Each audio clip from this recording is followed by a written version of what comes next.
Assalamualaikum warahmatullahi wabarakatuh. Bulan penuh berkah telah tiba. Saatnya kita teguhkan hati dan segenap daya upaya dalam menggapai ridha ilahi.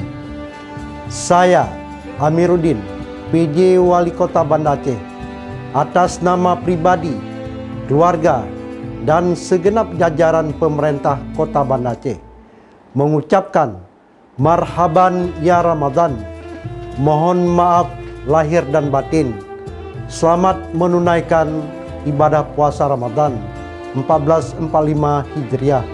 Wassalamualaikum warahmatullahi wabarakatuh.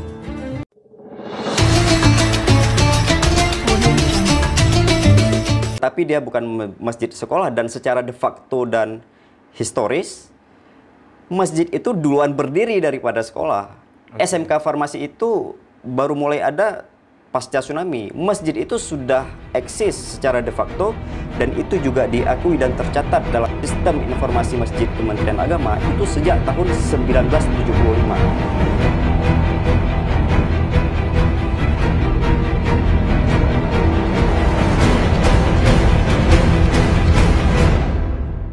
Assalamualaikum warahmatullahi wabarakatuh. Halo pemirsa PHTM, apa kabar Anda untuk hari ini? Semoga Anda dalam keadaan sehat walafiat dan tentunya masih tetap terus semangat dalam melaksanakan segala macam aktivitas Anda dan melaksanakan segala macam tugas-tugas Anda.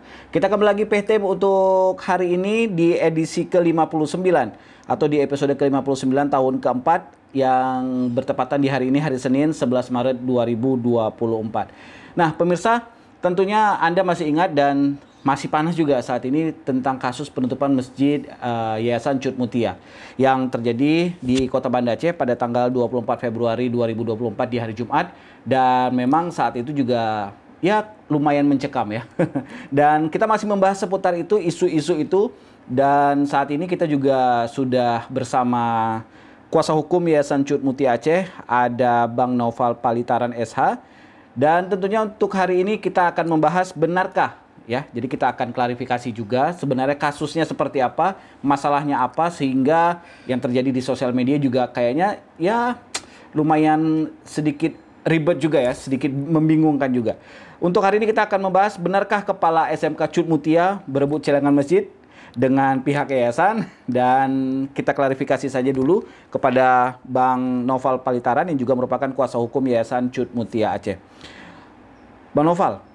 Ya, siap. Cerita sedikit lah, ini awal mulanya ini bagaimana sehingga kasus itu bisa terjadi? Apakah memang direncanakan atau seperti apa? Awal mulanya sehingga viral lah di sosial media kasus itu.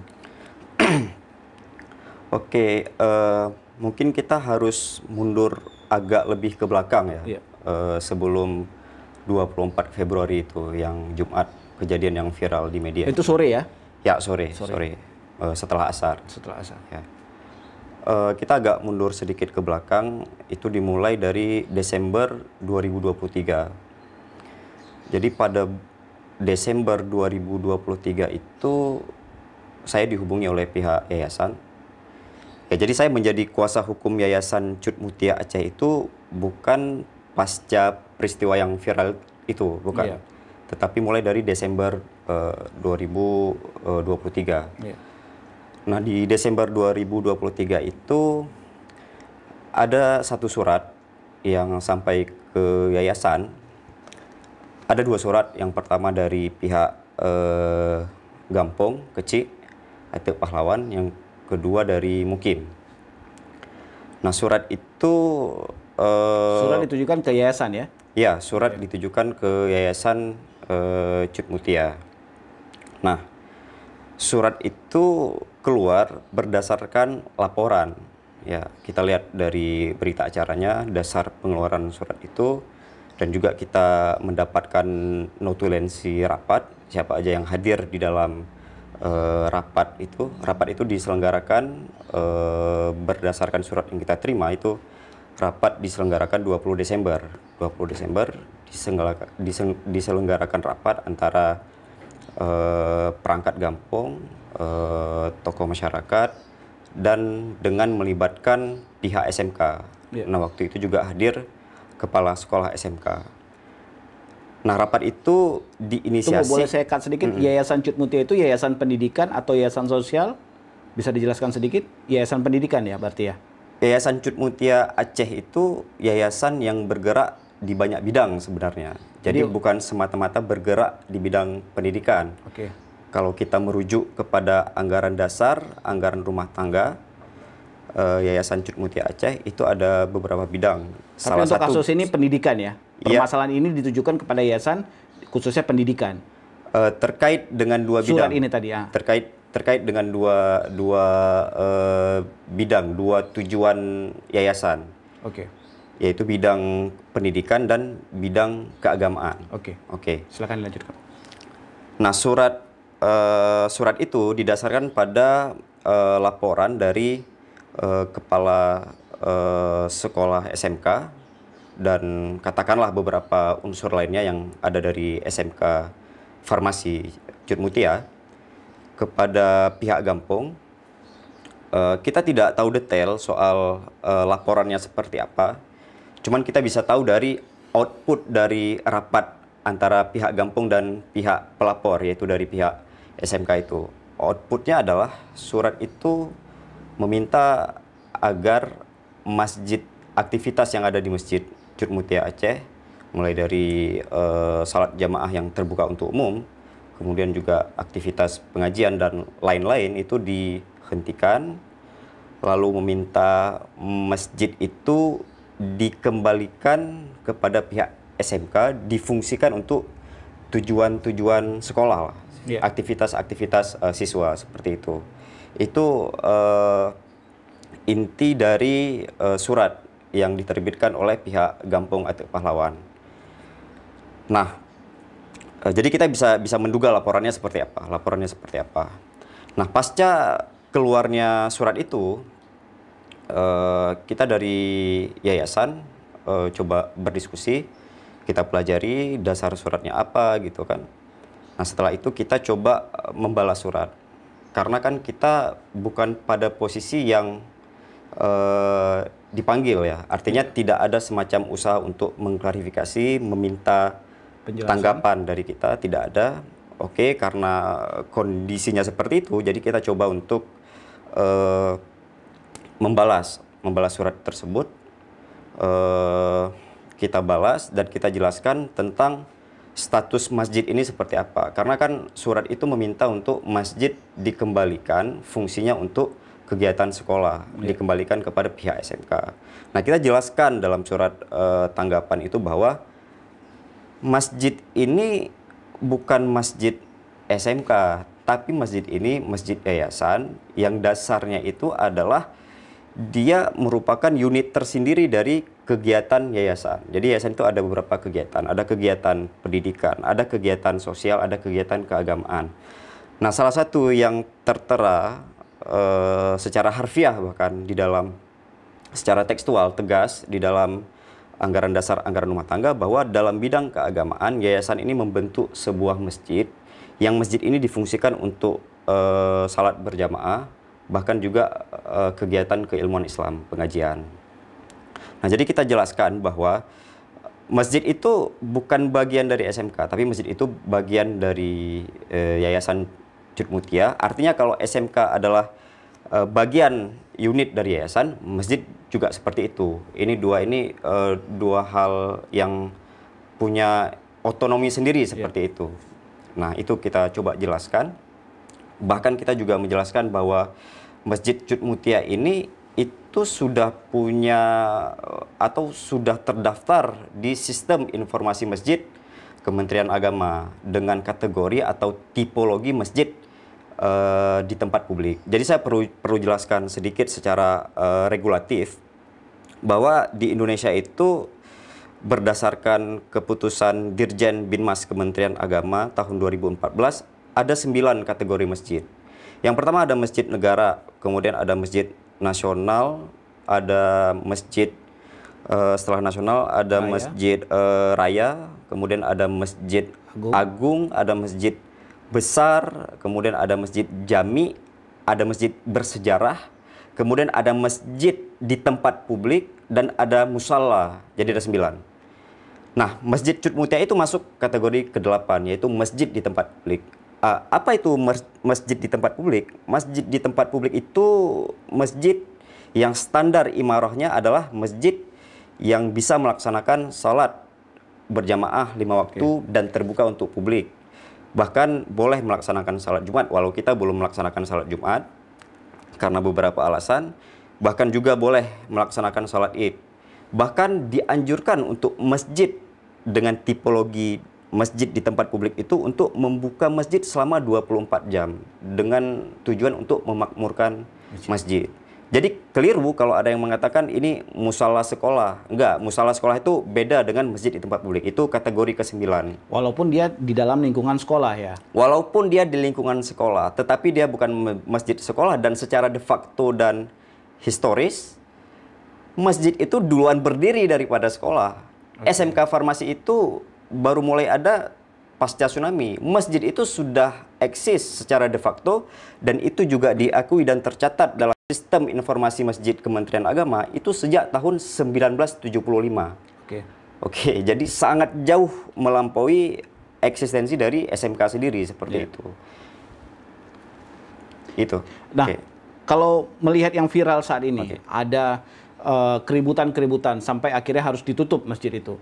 Nah, itu kronologisnya apakah memang ya sampai saat ini memang ada yang kan ada pencemaran nama baik juga, ada pelaporan perbuatan tidak menyenangkan dan akhirnya sudah sampai serumit itu. Nah, itu kejadiannya bagaimana sebenarnya sehingga terjadilah di 24 Februari itu. Oke, kita coba sambung dulu kronologi tadi ya supaya sinkron lah. Nah, jadi kan pasca ada surat balasan kita itu tanggapan dari pihak Gampong itu tidak merespon. Tetapi kita memang mendapatkan informasi bahwa masalah ini juga sudah dilaporkan kepada Pemko. Tetapi Pemko juga nggak pernah panggil kita.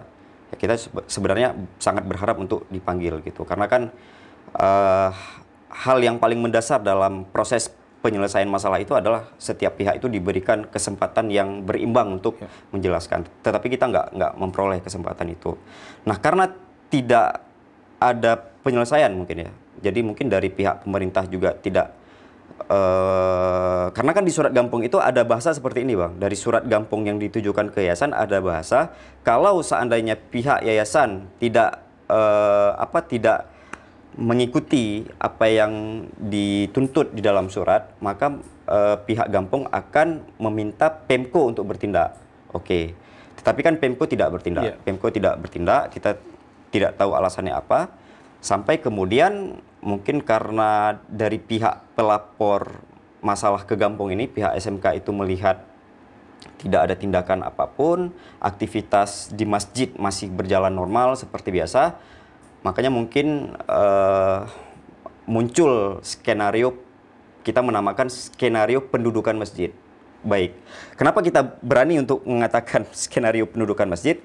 Karena 2 hari atau beberapa hari sebelum peristiwa 24 Februari itu, kepala sekolah minta kepada yayasan untuk meminjam masjid untuk kegiatan anak-anak SMK, kegiatan pramuka dan kegiatan keagamaan. Oke, dari pihak yayasan tidak ada persoalan, dari pihak BKM juga tidak ada persoalan. Toh masjid itu kan ya semua boleh pakai masjid itu, masjid umat seperti itu. Apalagi pihak SMK gitu kan, yang memang ada di lingkungan kita. Ya, silakan pakai untuk kegiatan, ya mereka buat kegiatan zikir berjamaah, ya tidak ada persoalan seperti itu.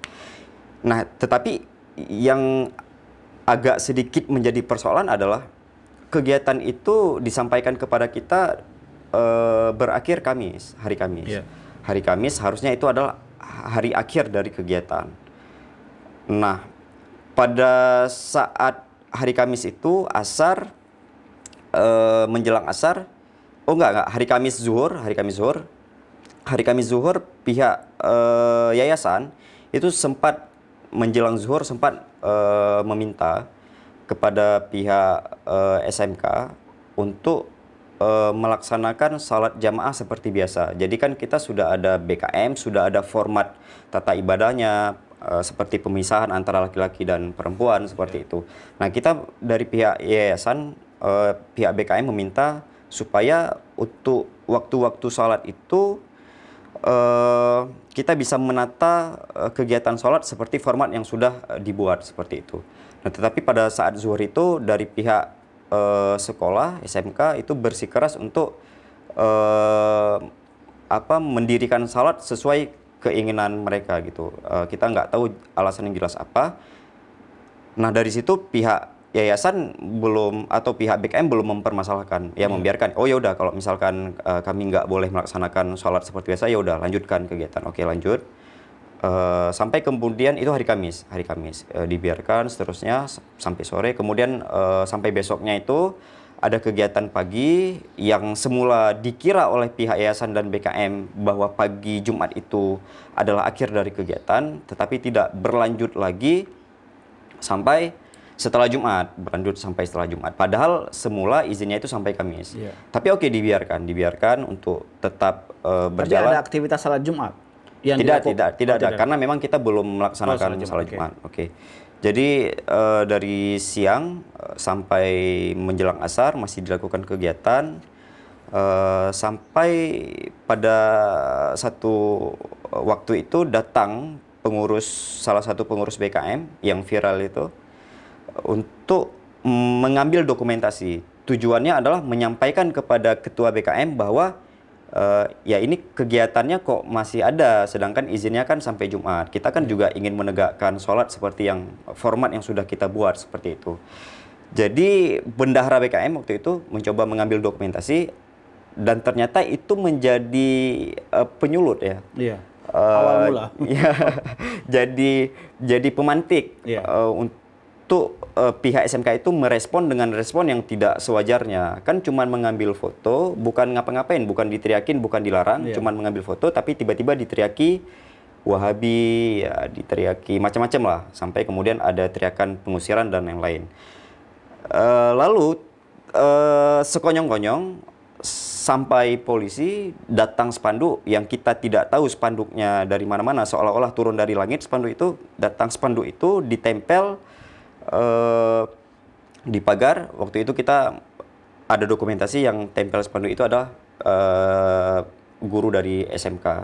Nah, jadi antara peristiwa kisruh itu, teriakan Wahabi dan sebagainya itu, dengan peristiwa penutupan atau penyegelan masjid dan pemasangan spanduk penutupan itu sangat dekat. Jadi nampak sekali seakan-akan ada skenario yang sudah disiapkan. Jadi ada sedikit pancingan untuk bisa membuat chaos, kemudian ada upaya penutupan seperti itu. Oke. Jadi memang sudah tersetting ya. Dugaan kuat kita seperti itu. Karena sudah ada spanduk tiba-tiba Iya, ada muncul. spanduk, iya. Dan termasuk pengembokan, penguncian. Iya. Nah, salah kalau misalnya kita bilang itu dilakukan oleh kepala sekolah, dalang atau aktor ya. Nah, pemirsa, kami juga saat ini masih tetap menghubungi ya, Bang Noval. Kami masih juga sudah menjalin komunikasi dengan Ibu Kepala Sekolah SMK. Nah, mungkin Ibu atau tim dari Kepala Sekolah SMK yang mungkin mau mengklarifikasi, silakan saja, kita memberikan ruang, termasuk mungkin dari jamaah atau mungkin dari pihak Gampung mungkin ingin mengklarifikasi untuk kasus ini, karena kita juga sudah mengklarifikasi dari yayasan bahwa awal mula kasusnya seperti ini. Iya. Ya. Nah, seperti pertanyaan saya tadi, apakah salah kalau karena kami juga melakukan investigasi juga ini, apakah salah kalau memang ternyata ini aktornya? Terlalu cepat saya mengatakan itu. Begini, Bang, upaya penutupan masjid itu kan dimulai dari pendudukan. Pendudukan masjid dengan alasan aktivitas ibadah. Yeah.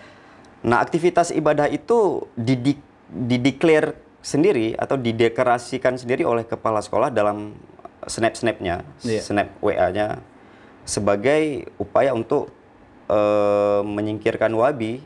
Jadi bahkan pimpinan zikir pada hari itu, saya tidak ingin sebut namanya, dia membuat sebuah status di media sosial bahwa dia bangga bersama dengan siswa-siswi SMK Cut Mutia berzikir berjamaah dan mengusir Wahabi dari lingkungan pendidikan SMK. Jadi ini kan sangat sinkron gitu kan. Jadi kepala sekolah itu juga membuat snap mengenai pengusiran Wahabi, kemudian si pimpinan zikir yang diundang untuk memimpin acara zikir juga membuat status tentang itu. Artinya dugaan kuat sangat wajar kita munculkan mengenai bahwa ada inisiasi secara terstruktur ya dari pihak sekolah. Karena kan rentetan nih dari pendudukan kemudian bersambung kepada penutupan masjid. Dan apalagi dokumentasi yang kita punya itu yang memasang spanduk penutupan ya anak buahnya kepala kan, guru SMK seperti itu. Jadi biar pemirsa menilai atau kita clearkan terus? Biar pemirsa menilai aja? Biar pemirsa yang menilai, tetapi kita juga sudah pernah meminta kepala sekolah untuk membuka karena kita punya asumsi kuat bahwa yang menutup adalah pihak SMK seperti itu. Walaupun pada saat itu ada polisi yang menyaksikan pemasangan spanduk penutupan itu. Tetapi pihak kepala sekolah tidak mengakui atau tidak berani mengakui, bahkan melimpahkan kesalahan atau melimpahkan beban ini kepada pihak Polsek. Makanya pada saat itu saya langsung ketika mendapatkan informasi bahwa pihak kepala sekolah meminta kita untuk mengonfirmasi kepada pihak Polsek mengenai peristiwa penutupan, saya langsung telepon Kapolsek Baitur Rahman, saya telepon tidak diangkat. Besoknya saya WA, sampai sekarang tidak dibalas. Tetapi kemudian kita dapat informasi dari pihak lain bahwa Pak Kapolsek mengatakan kuncinya nggak ada sama dia. Dan dia juga nggak keberatan kalau itu dibuka kembali seperti itu. Oke, berarti dari pihak kepolisian sebenarnya juga ada masalah ya. Dan proses penguncian itu tentunya sepengetahuan dari pihak kepolisian pada saat itu ya? Ya tahu, karena kan di dokumentasi yang kita punya utusan dari Polsek menyaksikan. Oke, saat ini yang dilakukan oleh pihak SMK sendiri mungkin terhadap Pemko, terhadap pihak kepolisian atau mungkin juga terhadap MPU kota, MPU provinsi, langkah apa yang dilakukan oleh tim lawyer saat ini? Apakah menunggu keputusan seperti apa saat ini yang dilakukan oleh tim kita kuasa hukum? Belum ada upaya secara resmi untuk minta audiensi dan semacamnya lah dengan pihak Pemko atau lain-lain. Cuman kita sudah didatangi oleh FKOB. FKOB provinsi? Ya, provinsi.